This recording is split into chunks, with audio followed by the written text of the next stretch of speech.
Alright, X and Y calibrations. This is set up from day one. Shouldn't ever be changed. Only ever maybe updated if you're just calibrating the machine. Because the pegs will, like any mechanical piece, they will move a little bit when sheets are being bet off them and whatever else. They can also be squared, no problem there.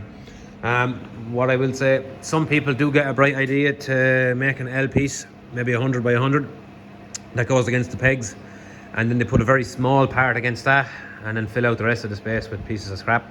That's if someone has a very small piece of scrap and they want to use it for a small part or whatever. What they'll do is they'll go in here and they'll update the values for X and Y in G54. Don't do that.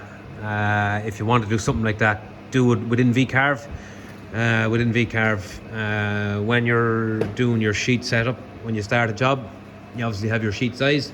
There is an offset you can put in there in X and Y. So if you're doing any funny offsets, do it in VCarve.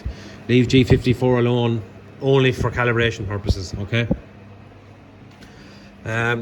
So to calibrate, we're going to stick a square sheet, note the word square sheet, on the machine bed. Put it against the guide pegs, and then we're going to use the MPG, the manual wheel, to bring a cutter down close to the corner of the sheet in X and Y. We're going to eye that cutter along X and Y of the sheet. When we're happy with how it looks, we're going to go over to the control box and we're going to look at two values. One is the machine XY and the other is the G54 XY. If the two of them match, the machine is still in calibration. If it's out, go back to the control box. In the offset / setting window, hover over X under G54, then press workpiece coordinate, then press apply machine coordinate, and then yes, and do the same for Y if needs be. Okay, so basically start from scratch, right? MPG, that allows us to use the manual wheel to move a tool up and down. I recommend a two-fluted tool, like a 10mm or a half-inch tool with two flutes, because you can easily line it up and look along the edge of the sheet.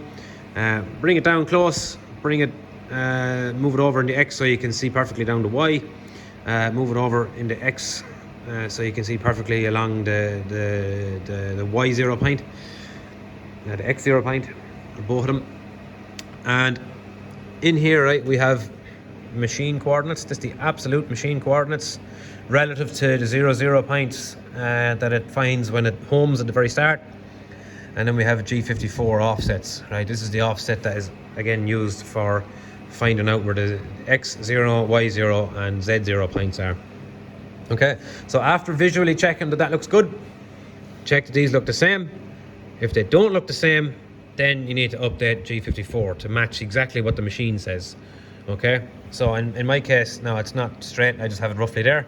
You can see X is a little bit different than X here, and then Y in G54 is a little bit different than Y there. Right, so I said go into workpiece coordinate, that's actually Z, I'm going to move up. Let's say I want to change X, so workpiece coordinate, apply machine coordinate, that would then make this X match this X, okay? And then if I go down one to Y, if I press the same again, it'll make this Y match this Y. And then when the program starts, the first line of code says G54. The machine will then look to the offset and it'll know that that's our exact 0 point. Okay? Now, again, if you don't want to use apply machine coordinate, you can also just type in a value here and press enter and it'll update there. No problem at all. Okay? Now, that is a good way of quickly checking it. If we're doing two-sided doors, which requires the sheet to be flipped over, we need to make sure that our X, this direction, X 0 point is pretty bang on, because our sheets will be flipped this way. They'll be flipped along that way, okay? So when you're doing two-sided like that, you need to make sure that your X0 is bang on, and you also need to make sure that your sheet width within VCarve is also correct. Hydrofugo is always 1221, and it's always pretty bang on in fairness to them. So you get that fairly right. So a way of fine-tuning the X, right, if I go on here, fine tuned into X or Y. You can use it for either, but I'll just talk about X.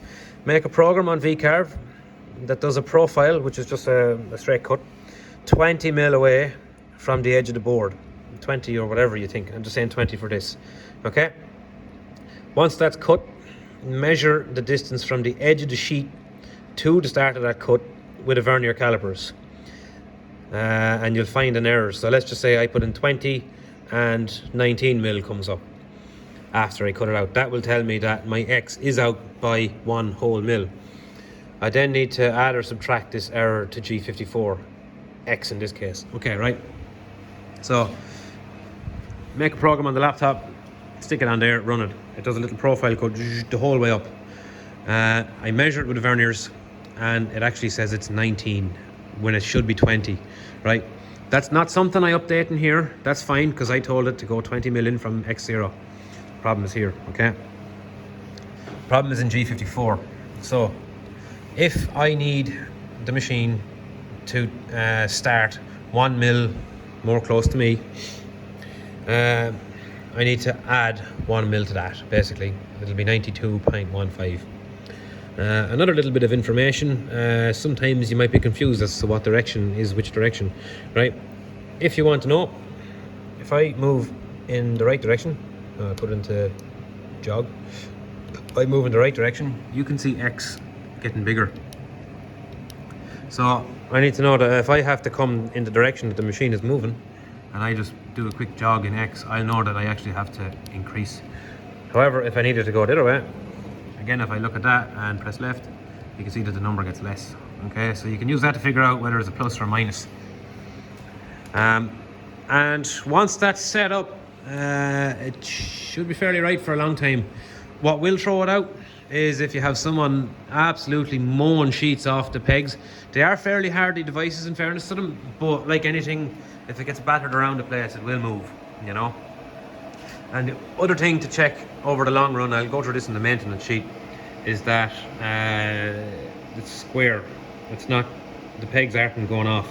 So again, if you do that profile cut 20 mil in the whole way down, and you see that it's actually 20 mil at the front but 19 mil at the back, the only way to get around that is to manually move the peg down there in 1 mil. In fairness to them, they have a very good way of maneuvering themselves, so it's no bother to do that. Again, I'll show that in maintenance.